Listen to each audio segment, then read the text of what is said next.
बरु यहीँ बिसाउनुहोस् कि चिन्ताको पोको ल्याउनु भएको छ भने पनि यहीँ बिसाउनुहोस्, ऋणको पोको ल्याउनु भएको छ भने यहीँ बिसाउनुहोस्, झै झगडाको पोको ल्याउनु भएको छ भने यहीँ बिसाउनुहोस्, दरिद्रको पोको ल्याउनु भएको छ भने पनि यहीँ बिसाउनुहोस्। यहाँ बिसाइसकेपछि फेरि त्यो बोकेर चाहिँ नफर्कनुहोस्।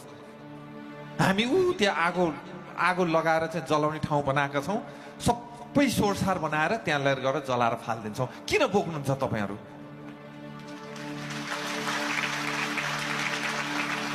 कति नै बाँचिन्छ र कति नै के नै चाहिँ गरिन्छ र?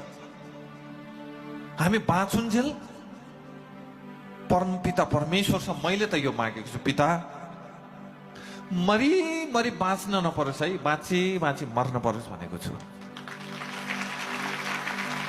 बाँची मर्न पाइयो भने नि यहाँभन्दा ठुलो संसार तैँले कसैले पनि जित्न सक्छ। संसारिक पनि के भन्नुहुन्थ्यो, फ्याट मर्यो, ओहो यो त कति भाग्यमा